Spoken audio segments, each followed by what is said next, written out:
this is an iHeart podcast. Guaranteed human.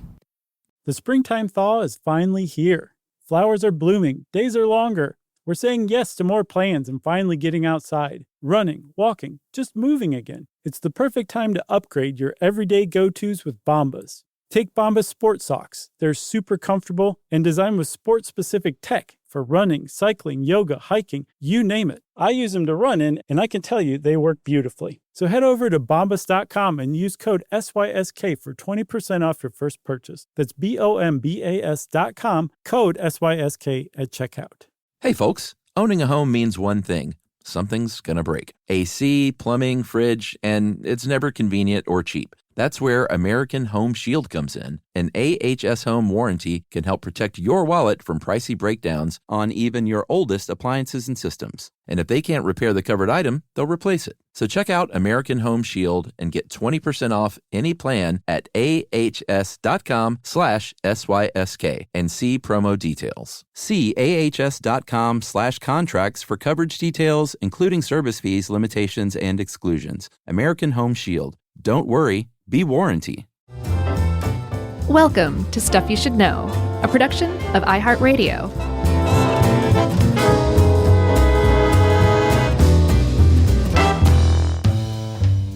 Hey, and welcome to the podcast. I'm Josh, and there's Chuck, and sitting in for Jerry today is our great friend and co-producer, Dave C. And the C stands for cool.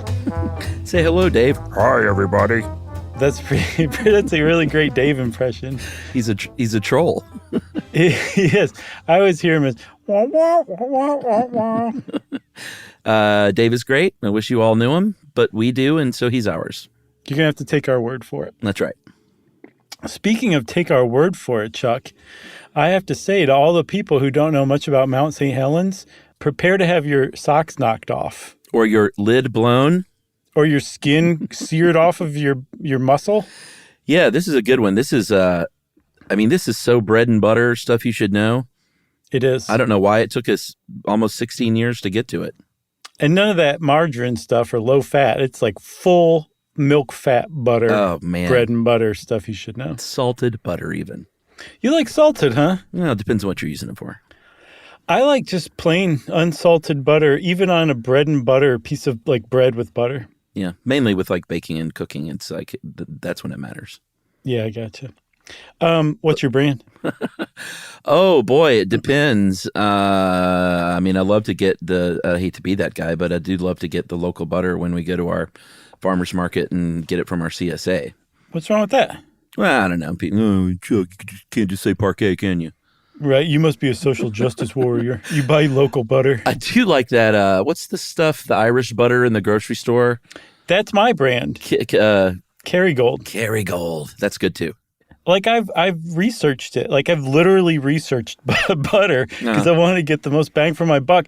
And it is at the top of basically every list. It's good. Of like any butter of any kind. It's really, really good butter. Yeah, I totally agree. I love Kerrygold. I take that stuff camping. Yeah. I carry it around in my pocket. Well, I like that you can get a tub. It's a smaller tub, but I do like a spreadable tub as opposed to a stick. I haven't seen the tub. Yeah, we have a stick tubs. Because we have a cute little butter dish that we use. So we use the sticks. So anyway, back to Mount St. Helens. The episode today, I was 4 years old when this happened, so I didn't know what was going on.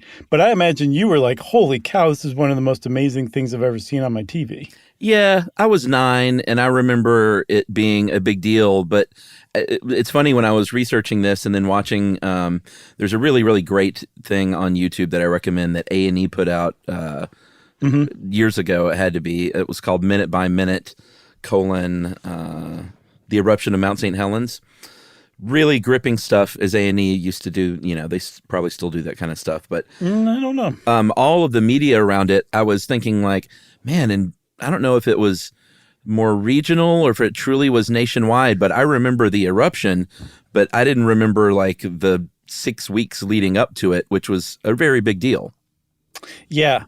Although I think it was more of like a regional thing for the lead up. And then also if you were a geologist, a volcanologist, a seismologist, anything that had to do with volcanoes erupting or mountains, then it would have been a big deal to you too. And it definitely attracted them from far and wide. And because there was so much warning, and it was able to, and by it, I mean Mount St. Helens was able to kind of draw to it like a magnet, all of these amazingly well-trained researchers.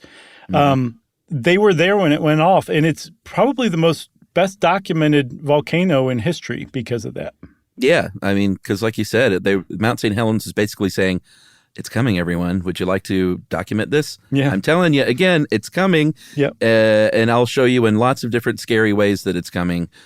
And people left, people stayed, people came there. People laughed, people cried. Like tourists came to see this thing. So for sure. Let's get into it. Okay. So just a real quick refresher. We've done volcanoes, and I think we've done super volcanoes too, because that sounds like us. Yeah. 2010 was volcanoes. 2017 was super volcanoes. Okay, so we talked a lot about how volcanoes work in those episodes. So if you want to know a lot more in depth, go check those out. But just as a refresher, for the specific kind of volcano that Mount St. Helens is, it's a stratovolcano, and it's created when one younger plate is subducted under an older plate. And as the younger plate goes down into the bowels of the earth, all of the rock it carries with it gets heated up. Same with water too. And that stuff travels upward because it's less dense than the surrounding mantle down below. And as it gets closer and closer to the crust, it wants to pop out of there. Yeah. But it can't necessarily. Sometimes it can. And when it can, it just spews out all sorts of molten lava, and that builds the volcano in a kind of a cone shape, which is what Mount St. Helens was up until May 18th, 1980. Yeah. It's a part of the Cascade Arc. Arranged there in the Pacific Northwest. And all of this happened in, geologically speaking, pretty quickly. Yeah. It happened over the course of about 40,000 years in the case of Mount St. Helens, which is pretty speedy. And Ed helped us out with this. We did a great job on this article. And Ed points out that, in the Pacific Northwest, that's why you see so many, sort of coney mountains like that, is because of this Cascade Arc and how these mountains were formed, not too long ago. Right. Yeah, 40,000 years ago, maybe less. 40,000 for St. Helens, and I think the whole arc is less than 100. Right. So the whole thing that's driving Mount St. Helens, and apparently also there's some other, volcanic mountains in the area, like Adams. I think Mount Adams is one as well. Yeah. But there's a magma chamber somewhere under there. I think possibly miles and miles below the surface. But under normal circumstances, like I said, when a stratovolcano is formed, the lava just kind of is able to find cracks in the crust, and it's released through there, and it builds the mountain up slowly and slowly.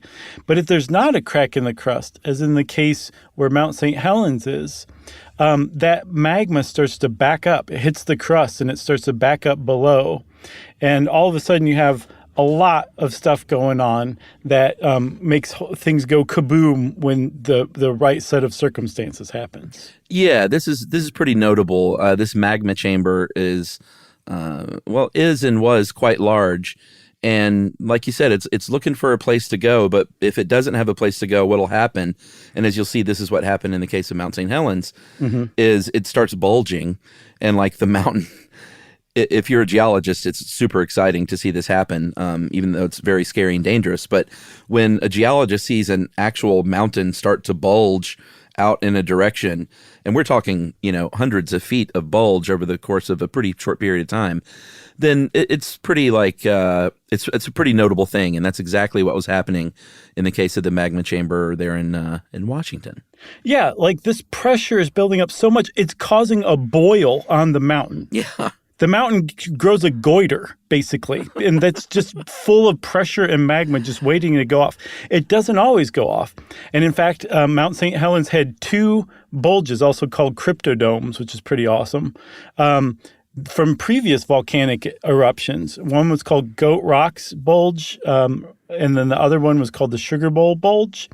And they just never, the magma found its way out other ways, but the bulge was left. This is a new bulge, and like you said, it was growing, I think, about 6 feet a day every day it kept growing another 6 feet, which is really fast for a mountain to grow. And that was one of the big signs initially that something was going on.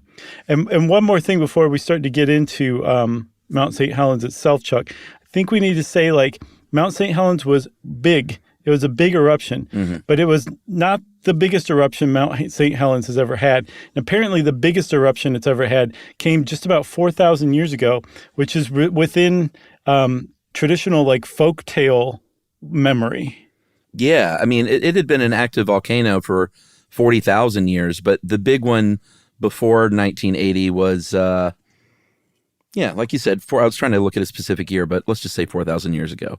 Yeah. Because once you get back that far, Who cares? Who cares? But it became, like you said, part of folklore. The indigenous people there, especially the Puyallup people, called the mountain Loowit, Loowit. And there was a Loowit brewing company, so I wanted to shout them out. This is one of those things where I thought, I wonder why, because there's been such a push to change names of things over the past, like, decade or so.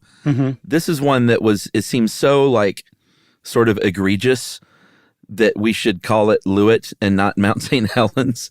Right. That I'm pretty curious. I'm sure there's been pushes over the years to get it changed, but the Europeans, of course, named it Mount St. Helens in 1792 after Captain George Vancouver, if that name rings a bell, it should, gave the name of it because of a diplomat named Alan Fitzherbert.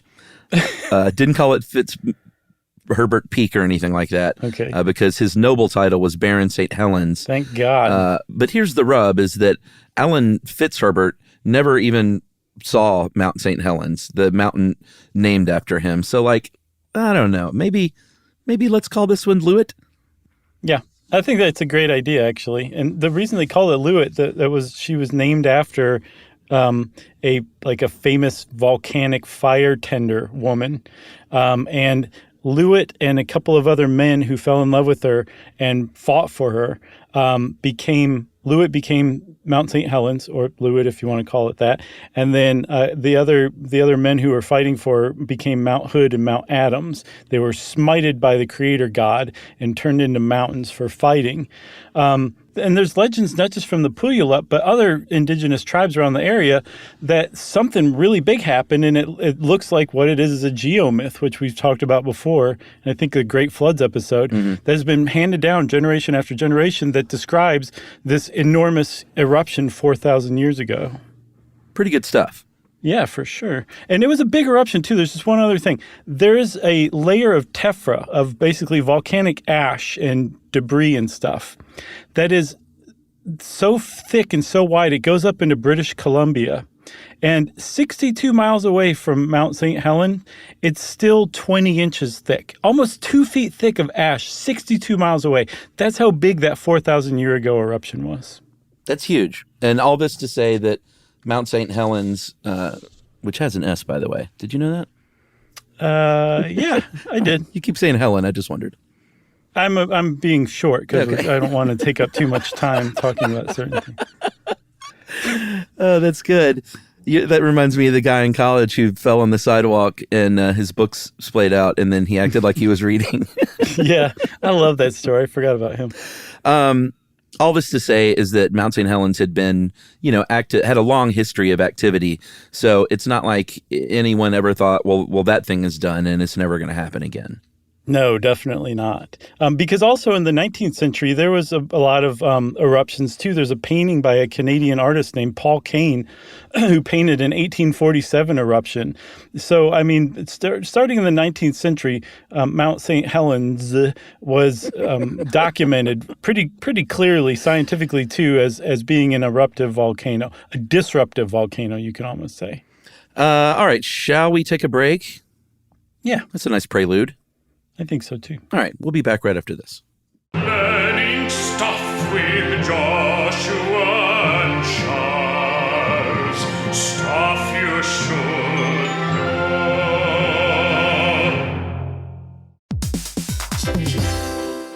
know. Hey, everybody. I want to talk to you a little bit about Tide Evo because it represents over 10 years of innovation and product development. Tide Evo is a first-of-its-kind technology where tens of thousands of minuscule fibers are spun together to form a 6 times powerful layer packed with scrubbers, brighteners, pre-treaters, and fresheners. And that's going to deliver a breakthrough clean that's so powerful it feels like magic. Yeah, it is kind of like magic. Tide Evo is revolutionary. A 100% concentrated, waterless laundry tile that's made of compressed microfiber soap layers rather than liquid or powder. And it's not like pods or sheets because it uses 6 layers of detergent fibers to deliver superior cold water cleaning without plastic packaging of any kind. And it provides a mess-free, lightweight solution that dissolves lickety-split. So whenever you run into a laundry challenge, turn to Tide Evo. It's revolutionary. It's magic. Try new Tide Evo. Real laundry magic. All cat parents understand the feeling of being ignored by your cat and often asking yourself, does my cat even love me? And there is only one solution to solve that, Sheba. Feed your cat Sheba and go from feeling ignored to truly adored in 12 days guaranteed or your money back. Sheba has a menu of products, appetizers, entrees, treats, and even a kitten's menu. So Sheba has a product for even the pickiest eater, like the Sheba Puree, which is made with bone broth. It's a protein-rich, lickable treat with chef-inspired flavors. It has a smooth and creamy texture that cats love. Plus, it supports a strong bond between pet parents and their cats with a hand-fed cat treat. It also contains no corn, wheat, soy, or artificial flavors. So instead of feeling ignored, you're suddenly the center of their world. It's basically a fast pass to favorite human status. Next time you're wondering if your cat loves you, grab Sheba Puree or explore their entire range of textures and flavors at your local retailer. To learn more, check out Sheba.com. Spectrum Business keeps businesses of all sizes connected seamlessly with fast, reliable internet, advanced Wi-Fi, phone, TV, and mobile services. That's right. And Spectrum Business offers 100% U.S.-based customer support 24/7 to help you stay up and running. And they offer tailored connectivity solutions with packages built for your business budget. Yeah, so it's no wonder millions of business owners rely on Spectrum Business to keep them connected. Visit spectrum.com/business to learn more. Restrictions apply. Services not available in all areas.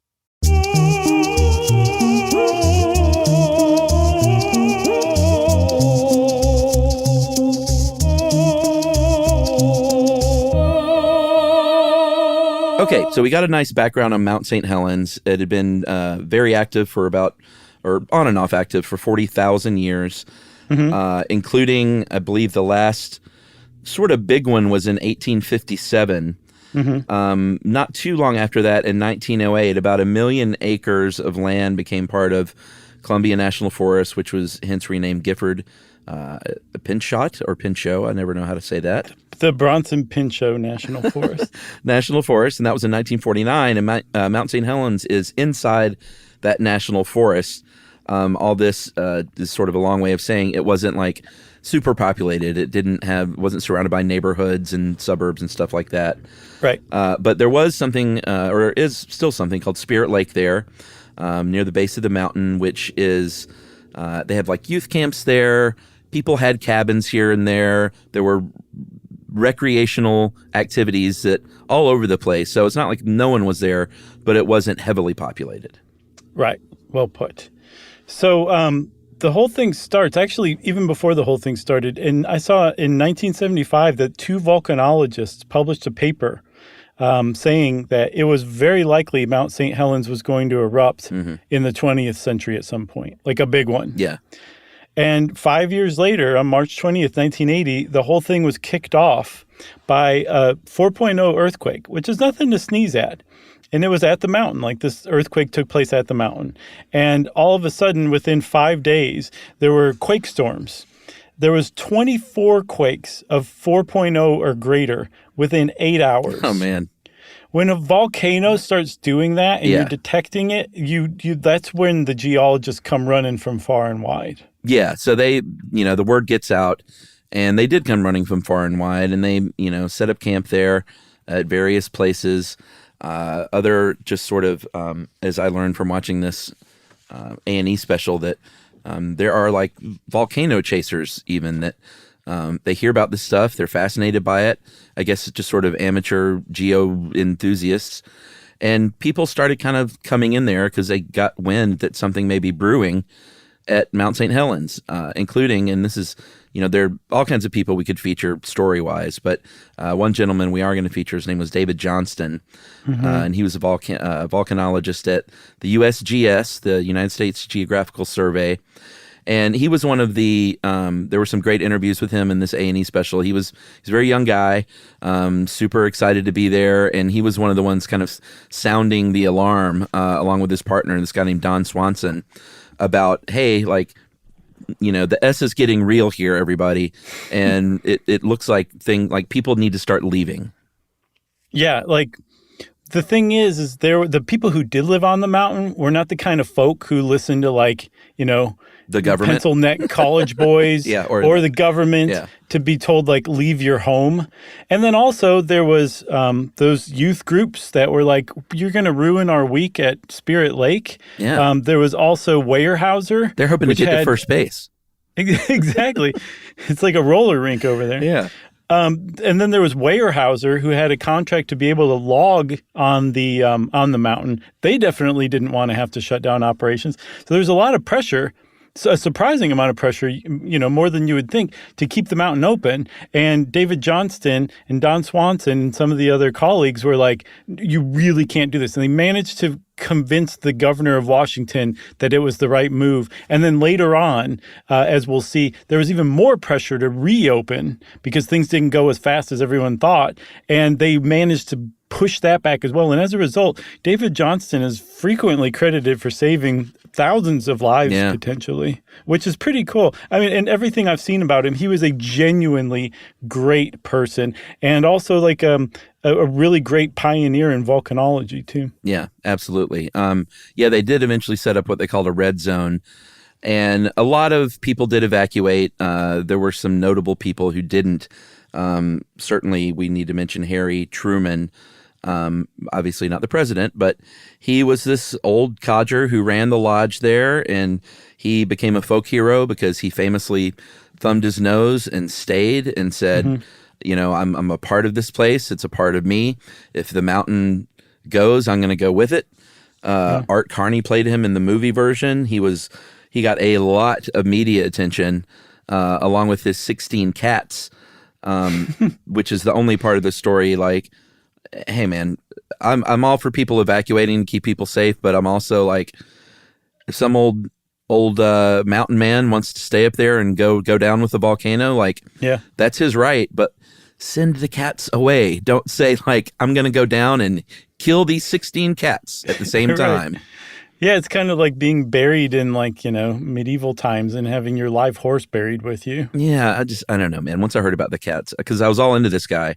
Right. And then I heard about the cats. I was like, oh, dude, you should have at least set the cats away. Yeah. No way. Not a lodge codger.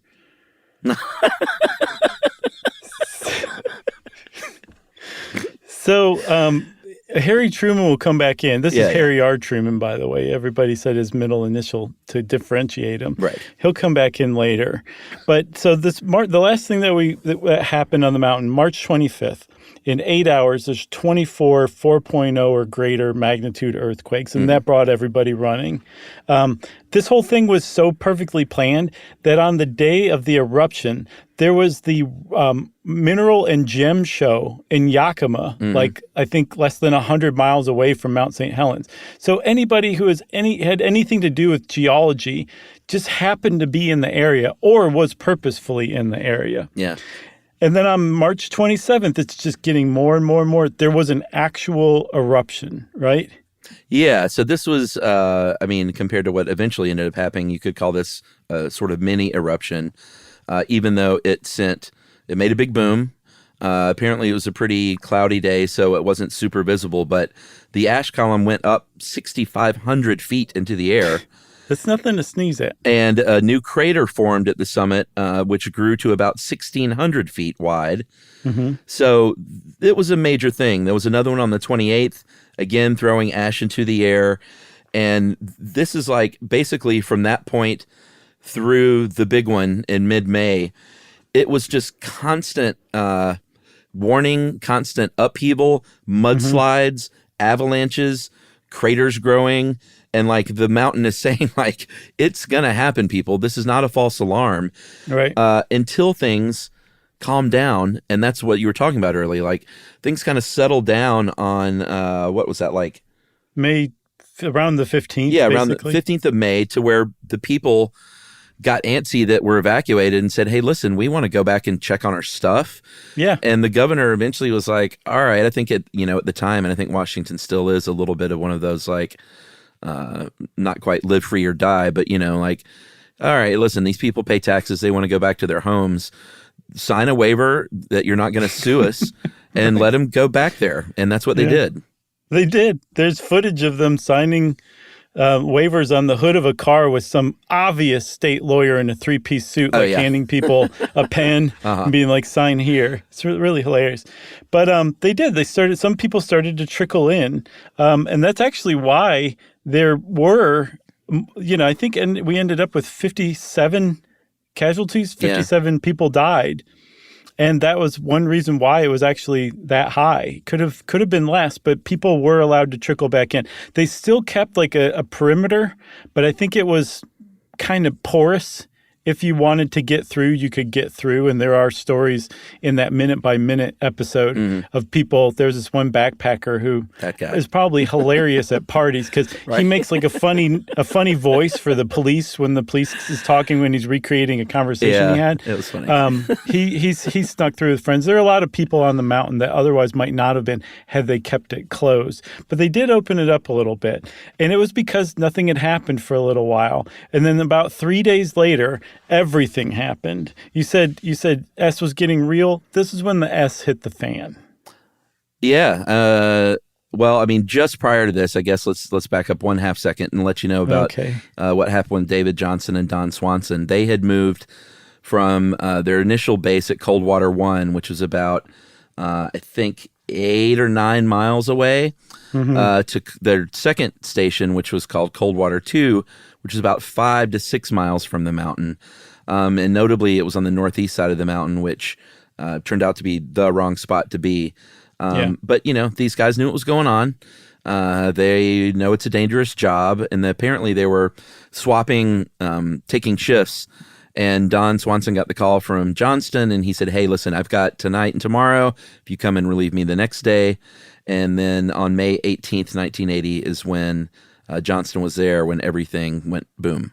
Yeah, and I think there have been other colleagues and grad students and everything around Coldwater too, and Johnston sent them away. He's like, this is outside the red zone. It's still potentially dangerous. There's no reason for more than just one of us to be here at a time, so you guys go. So at 8:32 a.m. on May 18th, 1980, Mount St. Helens blew up. And there's a typical idea that people have of a volcano going off, and most of the time it's shooting like a huge thing of ash and magma straight into the air from its top. Yeah. But that is not what happened with Mount St. Helens. Mount St. Helens was a very specific and unusual type of eruption because it didn't go out of the top. It came out of the side, and it came out in what was known as a lateral blast eruption. Yeah, so, like we said earlier, that pressure is building up a lot under the surface. There's a lot of moisture down there. Some of it was, like you mentioned, from that initial plate subduction. That's called magmatic water. Some of it is just regular old groundwater from rain and snow and everything because it is the mountains. That's called meteoric water. And all of that stuff is just heating up. It's got pressure from below because it's heating. It's got pressure from above because all of that weight of the rock is just pushing it down. Yeah. And all of this magma is just boiling under there. And I know we talked about this before. I guess it was in one of the volcano episodes, but it's not allowed to turn to steam because there's no room for it. Steam is expansive and it can't expand. So it's just this superheated, beyond the boiling point level of liquid that's just distributed all throughout the upper half and notably sort of the north side of this mountain. Yeah, and that created that bulge that kept growing by about 6 feet a day. That was so what the bulge scary. Was. It is, because it's as violent as you can imagine that a bulge, something that could make a bulge on the side of a mountain would be. Yeah. And so under other circumstances, a Plinian eruption where a volcano explodes out of the top, like you typically think of, that pressure, that magma is going to basically force the top of the mountain open. And that's how it's going to explode. This is not what happened with Mount St. Helens. That kind of, I guess the hump was on one side. It was on the north flank, wasn't it? Yeah. So it was on the north flank. And the thing that kicked off Mount St. Helens eruption wasn't the volcano. It was actually an earthquake in the volcano. And that earthquake caused the largest landslide in recorded history on Earth. More than half of a square mile of Mount St. Helens suddenly vanished away. It just suddenly dropped off the north side of the mountain.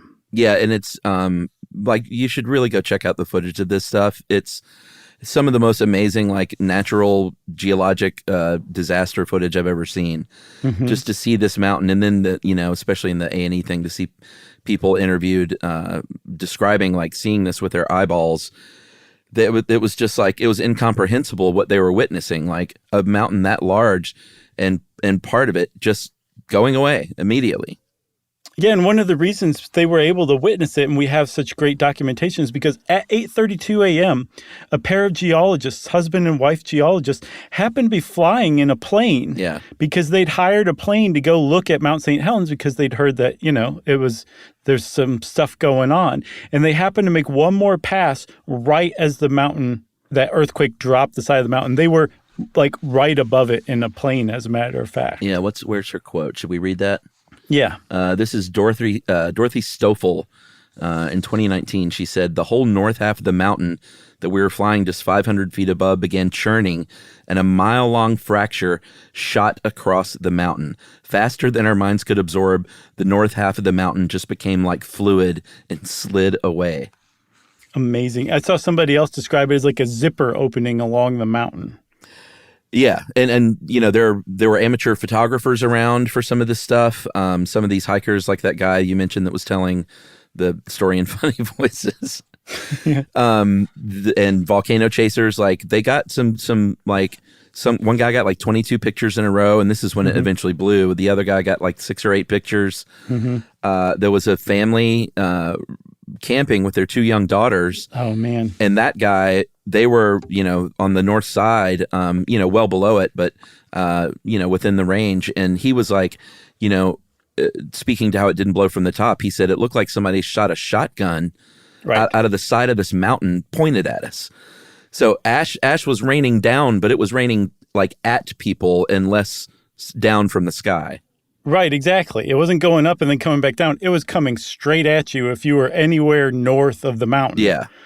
And the reason why the north of the mountain was so dangerous is because that's where that hump had been. That's also where the earthquake moved a good portion of the mountain, which meant that all that pressure that was keeping that pressurized superheated water from boiling under the mountain was suddenly exposed. That pressure was gone. And so all of that incredibly hot water flash heated into steam. And when that happens, that expands. Like you said, one of the reasons steam can't exist in that situation is because it's too expansive. Mm-hmm. When it does have the chance to expand, it does so with incredible force. Yeah. And that's what happened. That's why Mount St. Helens blew out the side rather than the top, because there had been a weakening in the pressure that allowed all that to just blow out. And blow out it did. Yeah. I mean, it was, if you look at it, it looks almost like a controlled demolition blast or something. Yeah. It definitely doesn't look like any kind of volcano blast that you might think of in your head. Mm-hmm. It happened kind of all at once, and it was a 24 megaton blast, which I know everyone always tries to compare it to like Hiroshima. It was 1,600 times as powerful as the Hiroshima atomic bomb. Good Lord. But I mean, that's what it would take to move 0.6 square or cubic miles of mountain all of a sudden too, Yeah. And that blast, Chuck, that 24 megaton blast, it was described as like a fast-moving cloud of heat and stones, moving at some points pretty close to the mountain, 300 miles an hour. Man. heated to like 660 degrees Fahrenheit. I think that's like 380 degrees Celsius, just blowing northward away from the mountain.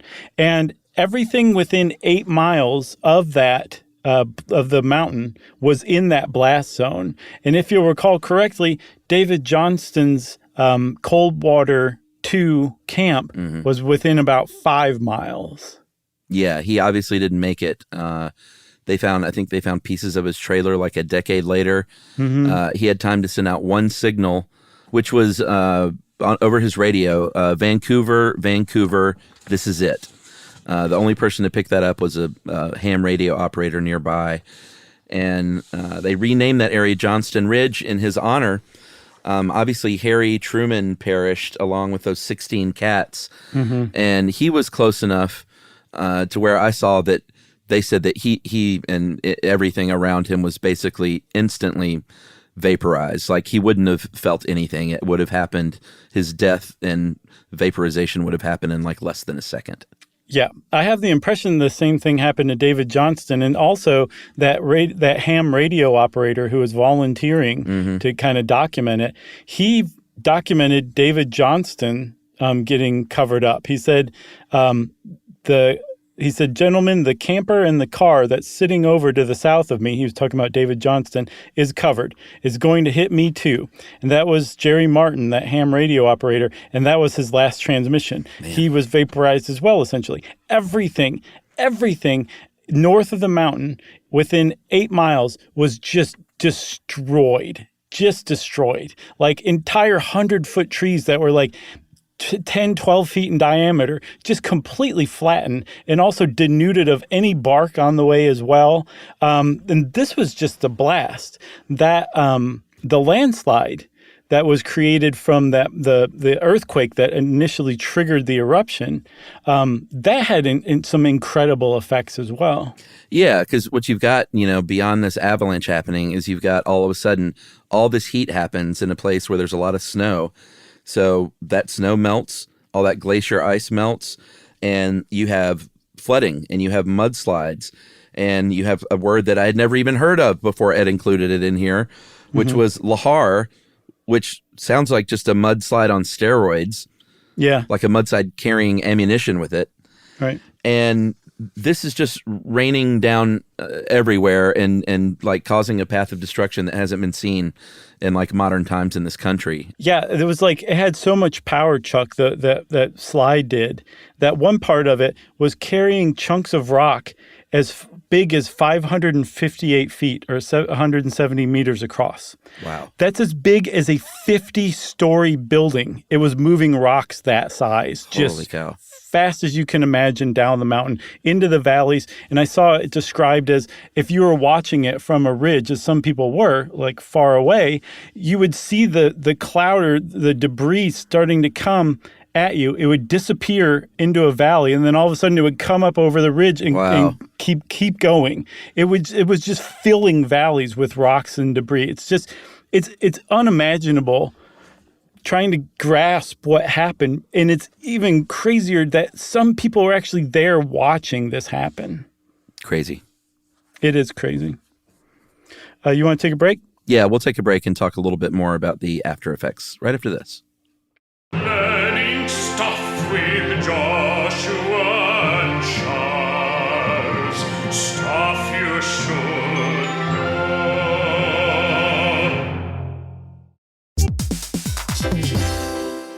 Hey everybody, I want to talk to you a little bit about Tide Evo because it represents over 10 years of innovation and product development. Tide Evo is a first-of-its-kind technology where tens of thousands of minuscule fibers are spun together to form a 6 times powerful layer packed with scrubbers, brighteners, pre-treaters, and fresheners. And that's going to deliver a breakthrough clean that's so powerful, it feels like magic. Yeah, it is kind of like magic. Tide Evo is revolutionary. A 100% concentrated, waterless laundry tile that's made of compressed microfiber soap layers rather than liquid or powder. And it's not like pods or sheets because it uses 6 layers of detergent fibers to deliver superior cold water cleaning without plastic packaging of any kind. And it provides a mess-free, lightweight solution that dissolves lickety-split. So whenever you run into a laundry challenge, turn to Tide Evo. It's revolutionary. It's magic. Try new Tide Evo. Real laundry magic.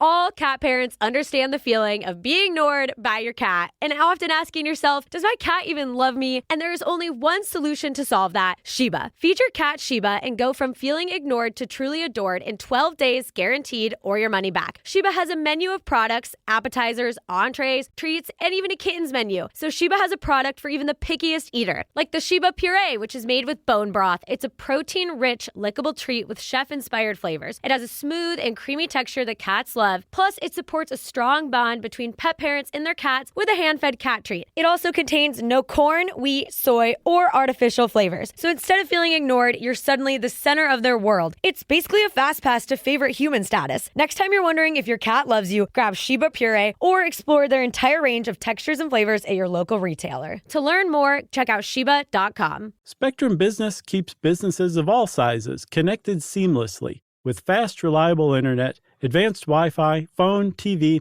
and mobile services. That's right. And Spectrum Business offers 100% U.S.-based customer support 24/7 to help you stay up and running. And they offer tailored connectivity solutions with packages built for your business budget. Yeah, so it's no wonder millions of business owners rely on Spectrum Business to keep them connected. Visit spectrum.com/business to learn more. Restrictions apply. Services not available in all areas.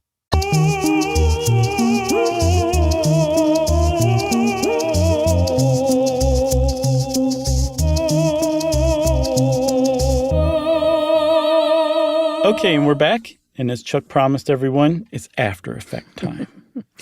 Well, we talked a little bit about it. Obviously, Spirit Lake, which we mentioned at the beginning, which was at the base of the mountain, has a very strange effects on bodies of water. It did two things. It made the lake larger, but it also made it shallower because it just flooded all this water down there and raised it such that the outlet was basically dammed up.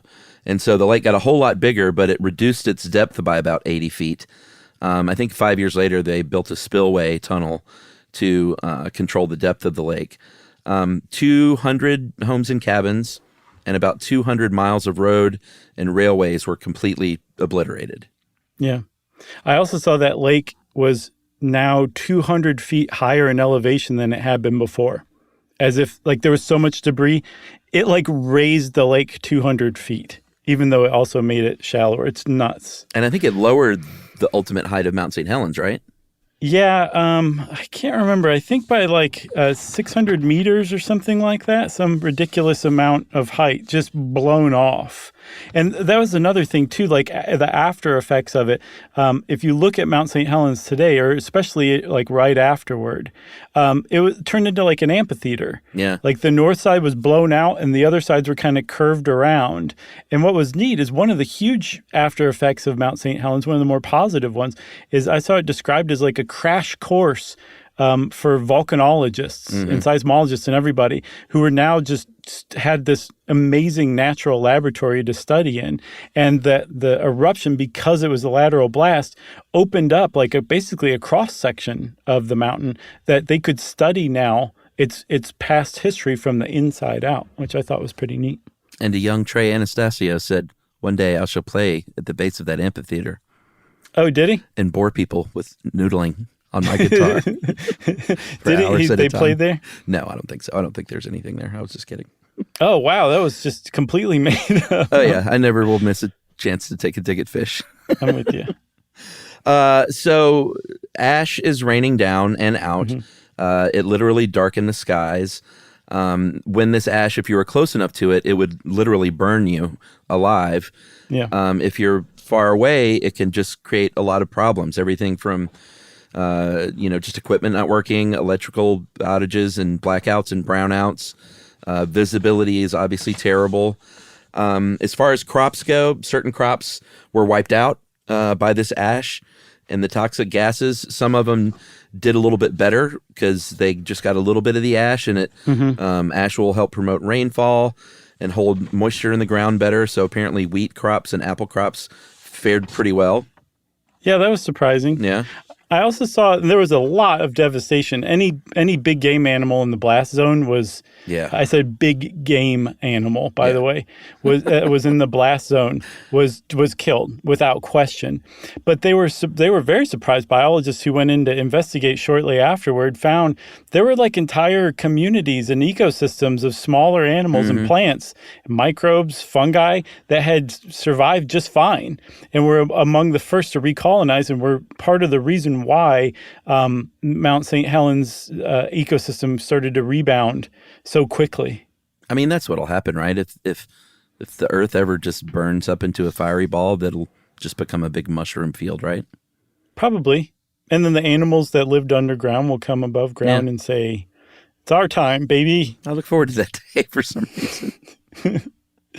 What else happened? Oh, I saw that the ash cloud that blew finally out of the top. We should say the lateral blast was followed by a Plinian blast. And that shot, that was the money volcano shot that everybody was looking for. A plume of ash and smoke rose 80,000 feet into the air. And it was moving so fast that it circled the globe in 15 days. It came back to square one in 15 days. And of course, that was affecting air traffic. Do you remember that Icelandic volcano that affected air traffic in Europe for weeks? Yeah. Weren't you stranded by that or something? No. Okay. I don't think so. Okay. They knew what to do in part because of how Mount St. Helens affected air travel. At the time, they were like, this is brand new to us, but it helped lay the groundwork for understanding what to look for, how to deal with that kind of stuff later on. Yeah, the other thing I wanted to point out, too, about Spirit Lake was if you look at footage of the lake and now these kind of rivers that were just happening, and it literally rerouted the Columbia River and the Cowlitz River in sections. But it looks like a logging operation is happening. Yeah. And you could almost, and may have been able, well, obviously it would have been too dangerous, but it looks like you could have walked over these logs. They were so packed, and these were just trees, an hour before.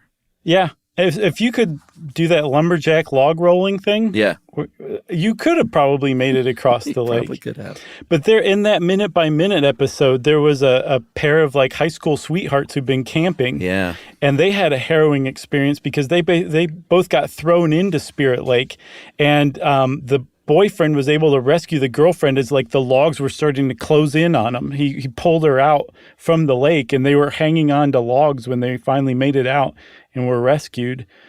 That happened. That happened to somebody. Yeah, they were in their car. Oh, is that how? And that's how they got in the lake? They were in their car? Yeah, they said it just picked them up, and they were driving, and then they were floating.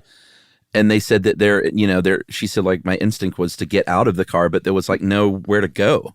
Right. Yeah, because there were trees everywhere floating around beside them, right? Yeah, and this is, these are just that's what was so cool about the special is it really brought in the human element of these people that were around there. Right. And they all survived because they were being interviewed, obviously. Dorothy Stoffel, who was the geologist that was flying with, I guess it was her husband, Keith, or was that her brother? Her husband, Keith. Oh, okay. They survived that plane flight. They got out of there. There were stories of people that literally, it was from a movie, drove, 110 miles an hour, outrunning this ash debris slide coming at them. Right. Yeah, and some people didn't make it. So there was one guy who was chronicled in that was driving as fast as he can, and the blast just caught up with him and buried him in the ash. And he probably died pretty much instantly. But again, that happened to people. There's very famous footage of a house just flowing down a newly engorged mudslidey river. Yeah. Moving so fast that you probably could have towed water skiers from the house, essentially. It was moving that fast just down the river. So, I mean, again, it was one of the most documented volcanic eruptions of all time. So there's really amazing footage on there, or just on the internet is what I mean. But that wasn't the last time that Mount St. Helens has erupted.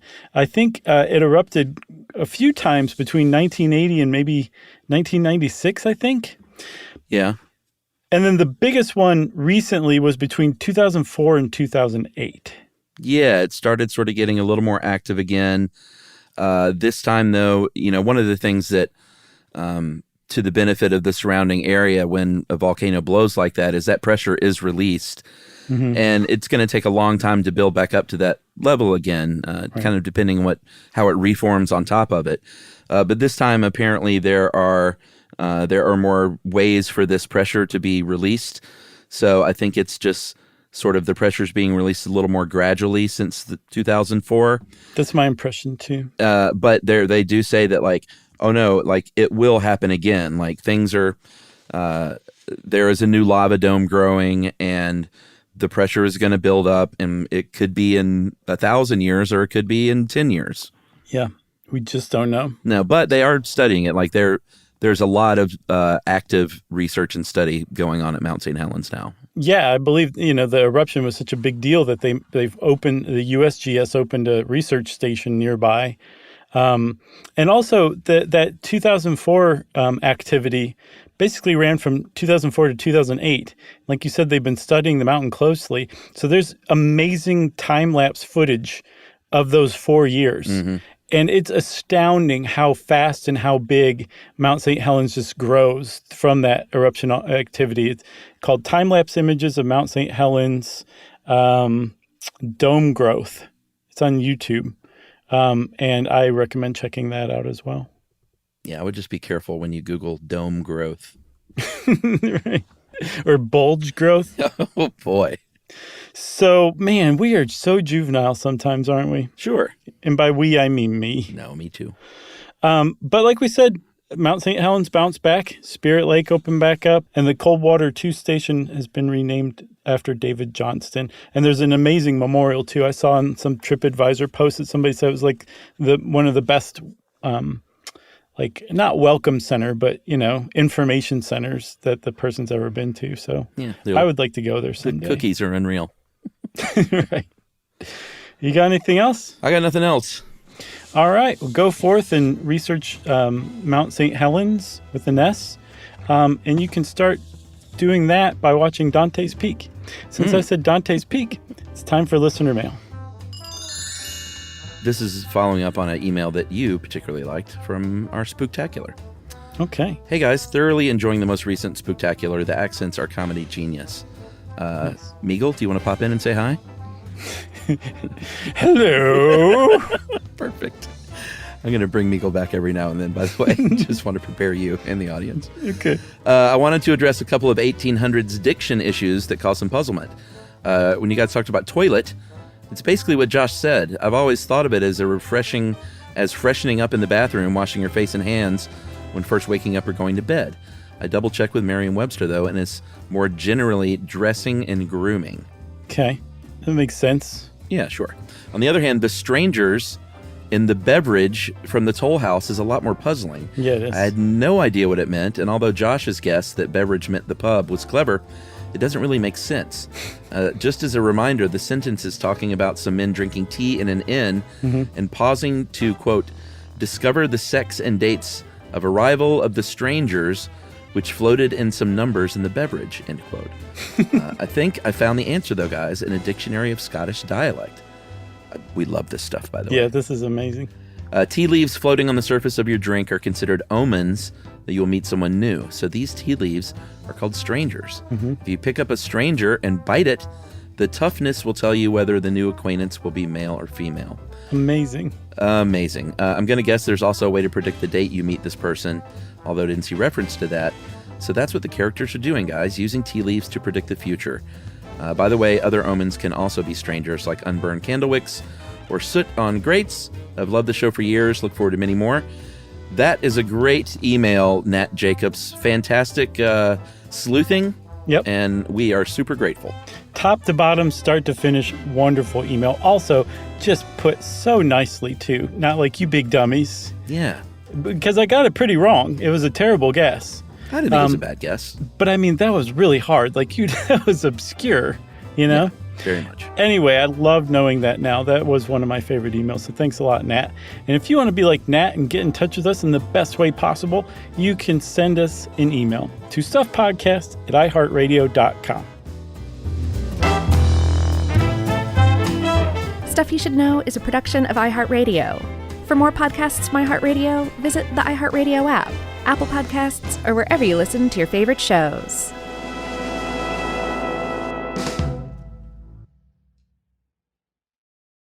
You know, you could be adored by everyone and still completely ignored by your cat. Trust me, I know. But if you feed your cat Sheba, you can go from being ignored to truly adored in 12 days, guaranteed, or your money back. Sheba has a full menu of products, appetizers, entrees, treats, even a kitten's menu. It's so cute, so Sheba has a product for even the pickiest eater. Like Sheba Puree, it's made with bone broth, their chef-inspired flavors. It's got a smooth and creamy texture that cats love and contains no corn, wheat, soy, or artificial flavors. It's food that your cat's gonna love. To learn more, check out Sheba.com. That's SHEBA.com.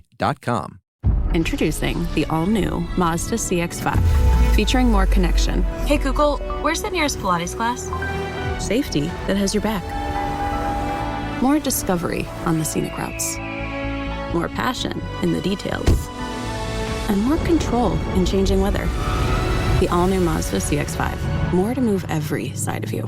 See it in 5 films at MazdaUSA.com/5sides. Google is a trademark of Google LLC. Sequences shortened and simulated. Everyone knows winter is the real mess maker. You don't need WeatherTech floor liners for summer unless you hit the beach and half the beach ends up back in your car, or the campsite dirt ends up in your trunk. Then you'd want a cargo liner, or a road trip goes sideways, lemonade spills, ketchup goes rogue, ice cream drips. Yeah, you'd be pretty happy about those WeatherTech seat protectors. So just to be clear, as the mud you're inevitably going to step in this summer, you don't need WeatherTech unless you plan on doing summer. Visit WeatherTech.com today. This is an iHeart podcast.